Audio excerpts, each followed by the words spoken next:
longitude. Of course, in order to know, to draw on a map where was the victim, because cell IDs are not of any help to know where's the victim. So how can we do that? In fact, there are two principal ways to do that. You can do that locally. Here, this will mean you have physical access to the victim phone, right? So this can be your friend phone on the table. This can be your kid phone, your spouse phone, for instance. So if you have physical access, no problem, okay? We will see that in a few slides. Or you can do that remotely, but remote here doesn't mean we will use a remote vulnerability. In fact, we will better use a local vulnerability and a bit of social engineering, or not.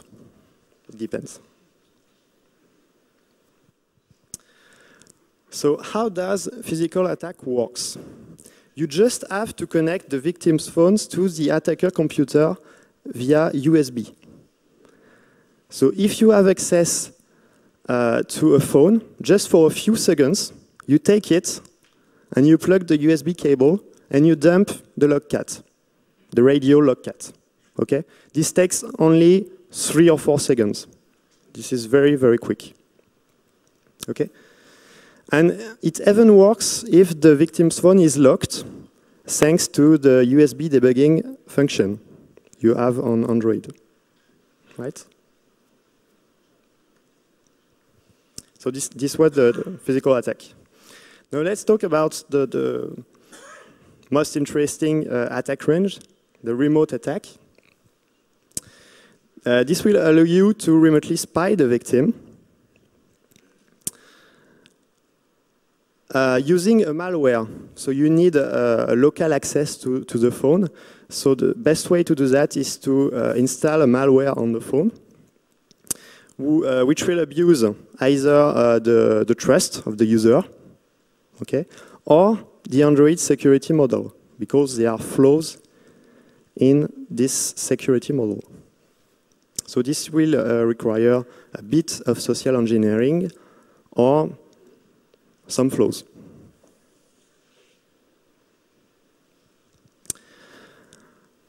How does security works with Android?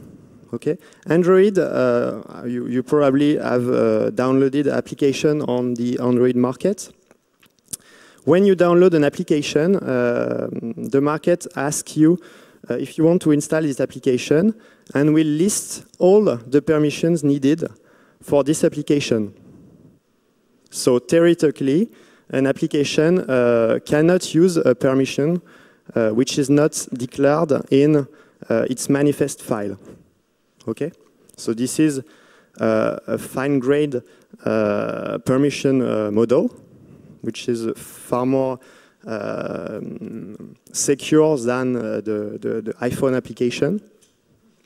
Okay, and for this, in order to ensure that the application doesn't use any other permission, you have a Java sandbox, because Android applications are in Java, or a subset of Java which is called Dalvik, in fact. So permissions are listed in the Android.permission package on Android. So you have a bunch of permission in Android security model. And what can a user fear if he don't want to be located? If you don't want to be located, you will carefully look at permissions for location, like access find location, which use the GPS, for example, or access coarse location, which use Wi-Fi or GSM network. So if you don't want to be located, you will carefully look at those 4 permissions, those 2 permissions, sorry. And probably you won't authorize application which use the internet access, okay? Because with the internet access, the application will be able to report your location. Okay? So you will carefully block the application which use both permission. This is a big danger. So first attack is using both permissions. Okay? Most users, in fact, won't care. Okay? Most users don't look at permissions and will install a game which use the location permission and the internet permission, even if the game isn't related to internet or to location at all. Okay? I mean, most users don't care. Okay? Why? Because internet permission is quite used in Android application because it's needed for a free ad-sponsored application. For the ad in the game, you need internet permission, right? And geolocation permission is needed for location-aware application. Like when you do a local search in Google for a restaurant, for example, you need the location permission. Okay? So most users won't care. So this is the first naive attack. Second attack is much more sophisticated and it's based on radio logs. Okay? Instead of using Android geolocation API, you only read radio logs, so you don't need the location permission, any location permission. You just need the read logs permission. Okay? So you are able to read and parse the radio log and to collect the different LAC and CIDs from the logs. Second part of the attack is to write those results in the system log, okay, which is another log. And you don't need any permission to write to system logs because this is used for debugging. Okay, so you can write anything in the system logs. You don't have to declare any permission to write the system log. Third step is to voluntarily crash the application, for example, using a null pointer exception or that kind of things. Okay? And you don't need any permission to raise an exception. Okay? Fourth step is the crash reporting step. Okay? When an application crashes, you have a feedback client on your Android phone which sends the developer the system logs at the time the application crashes. So you don't need any internet access to remotely collect the cell IDs. You use the integrated Google feedback client, right?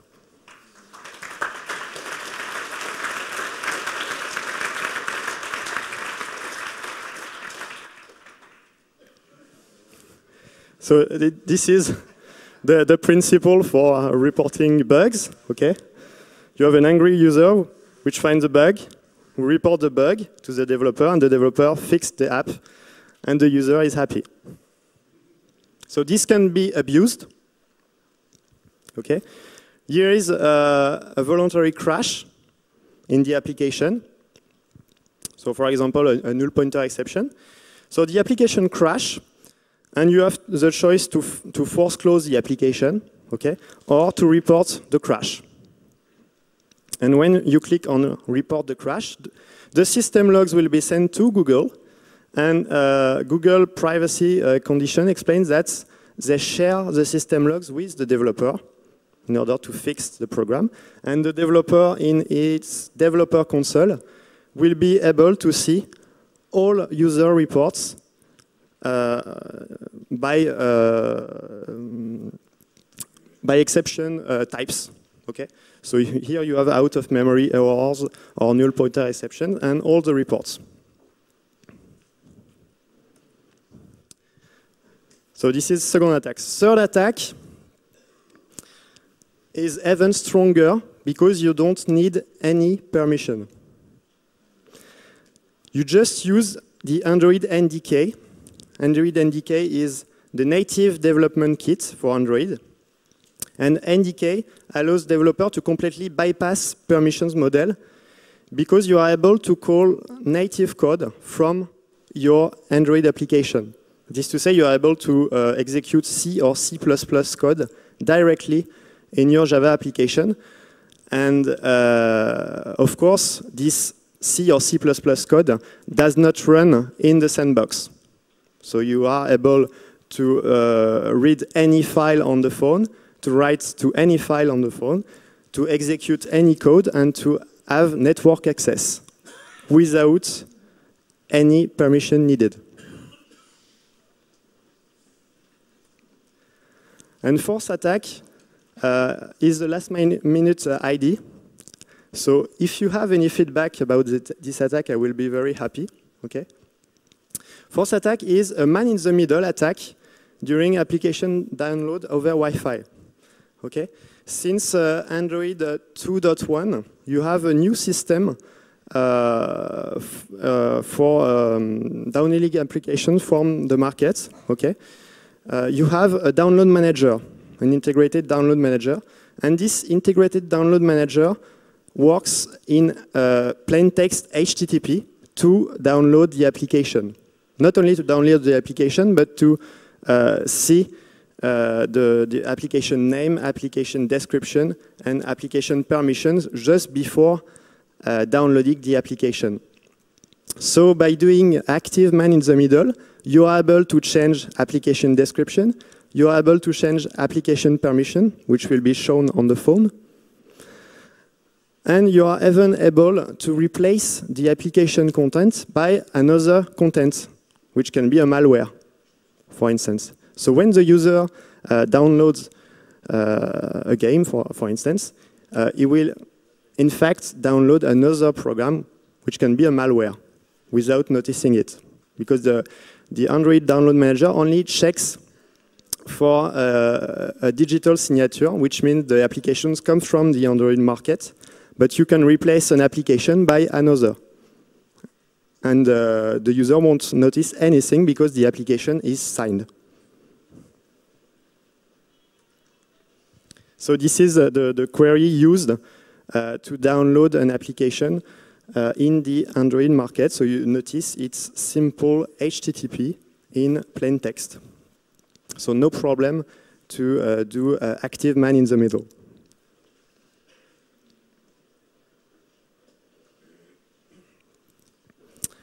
So that was the biggest part. But we can do more than geolocate users. Okay?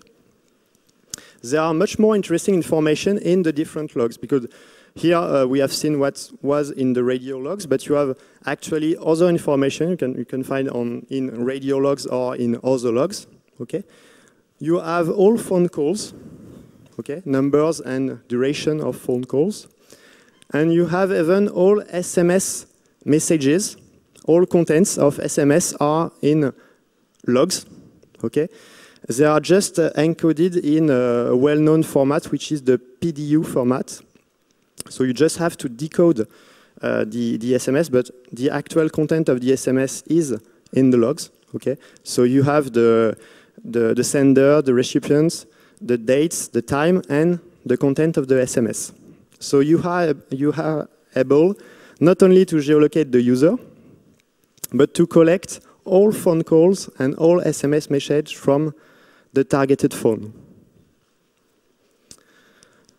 So you are able to figure out now where did phone calls take place, where the SMS were received or sent, and you are even able to recover deleted SMS or deleted call history directly from the logs.